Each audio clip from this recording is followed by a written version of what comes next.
out literally 2 seconds because I don't shut the fuck up sometimes.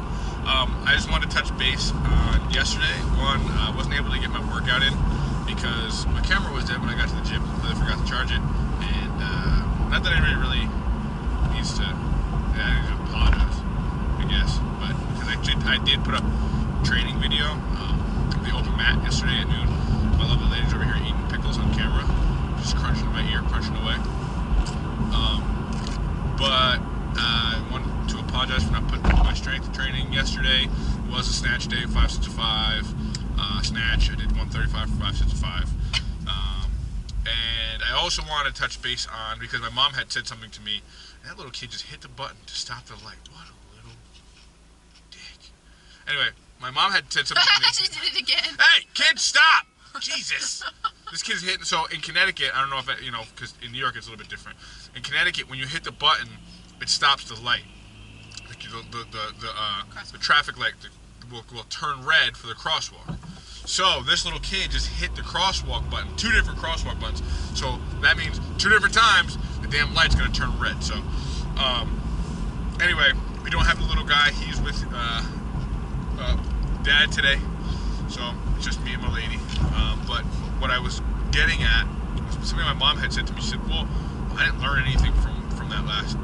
You just talked about absolutely nothing, which is true. So I wanted to, I guess, spread a little bit of light on a philosophy that I have towards coaching and towards training.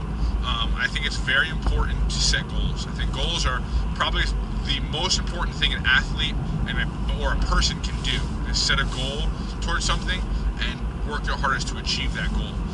In saying that, I don't think, and I think you should set your goals extremely high. I don't think you should ever set your goal at a mediocre level, because you'll never execute greatness if you set your goal somewhere that anybody can achieve that. Now, in saying that, I don't think that everybody's going to achieve greatness every single time. Some people don't. There's a great entrepreneur, I can't pronounce his name, so I'm not even going to try, that I listen to his YouTube channel every once in a while, and one thing he says is that not everybody's a 1 or even a 2. Some people have to be 3s and 4s. And what I think he means by that is not everybody is the boss or the best.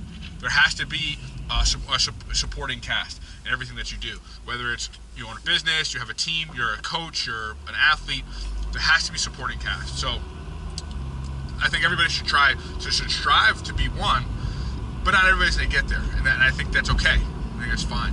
But everybody should strive to get to number 1, to be the best. I don't think that's what it means. What do you think it means? No, I think what it means is that, like, some people are going to settle to be 3s and 4s. Or some people are going to, yeah. Some people just, like jiu-jitsu, you could say, people see it as a hobby. Some people see it as a hobby, some people see it as their career, their lifestyle, you know? So right. Those people are setting it for a 3 and 4. They're not striving for a 1. And they probably were never striving. Maybe when they first started, they were striving for a 1. And they're like, I really suck going on. Sometime they get addicted to pickles and they don't want to do it. So, Aaron makes a good point. That is true.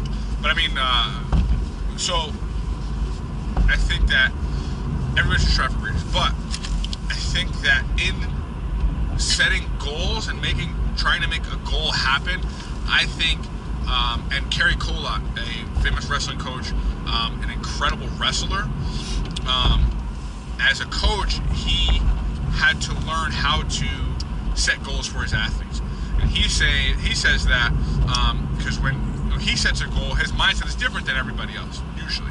And I think mine is as well. I think that when I set a goal, that's the only thing I think about is that goal. Whereas everybody else doesn't think that way. So it's from a coaching standpoint, you have to set goals small.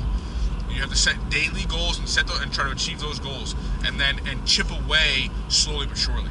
So, for example, for jiu-jitsu, you have a class. If you're a student or you're a teacher and you're watching this, I think that when you set a goal for training or teaching, you should set that goal realistically. So if someone submits you 10 times in a round, then try to limit that to 8 or 9, while continuously trying to advance and make yourself better.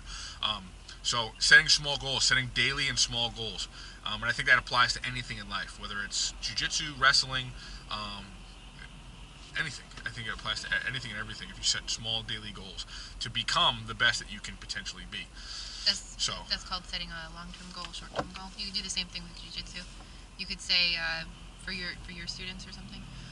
You could say you want to get this one move done and keep practicing it. Well, that's your one goal. Then the next day, different moves or whatever. And then once you're getting better, you say, well, I want to beat this person. Okay, next time you roll, you want to beat this person. And then you set it for like competitions. You could do the same for yourself. You want to get to the worlds and stuff. Well, why don't you start by picking out people who are really good at your school, and using them as your goal. Okay, well, I'm going to submit him this way. This is how I want this done. You know, that could be your short-term goals. To get to your long-term goal. That usually is, and I break it down a little bit differently, but I have short-term goals very similar to what you're saying. Very, very similar, almost identical. I'm saying you could use that for anything. Right, and I use it for my students. Like, I have a couple students that do the same thing over and over again, the same wrong thing over and over again, and my goal with them is to get them to stop doing that same thing wrong. I don't give a shit if my student gets submitted a million times in class. Wrong side of the road. As long as they don't do that one thing wrong, I'm happy.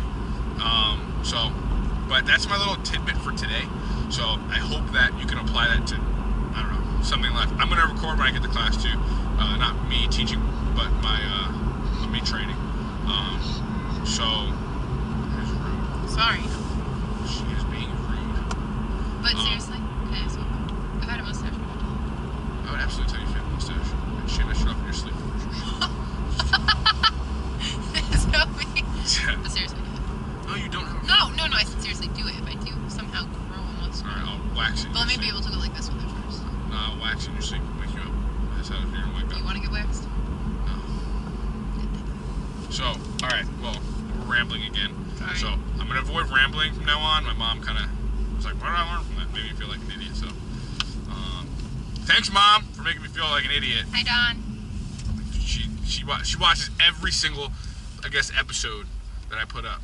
Well, she better watch every episode. She better support me. I don't even care if she actually just hit the view. Just view it and walk away. I don't care. I don't care if you actually watch it. That's Actually, I do care. I do care. Watch it. Makes me feel good about myself. And remember, like, subscribe, and share with your mom and your uncle and your grandma. Tell your grandma I want some macaroni and cheese.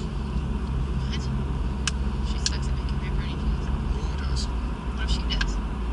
No, grandmas know how to make macaroni and cheese. Not all grandmas know how to make. My grandmas, both grandmas know how to make macaroni and cheese. My nana and my grandma both know how to make macaroni and cheese. Just saying. Well, when I'm a grandma, I'm not going to be able to make macaroni and cheese.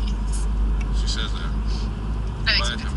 By that time, we'll just Google a recipe Teleport it. and then whom, have a damn best macaroni and cheese ever. Anyway, we're rambling again. So, Sorry. Sorry, Don.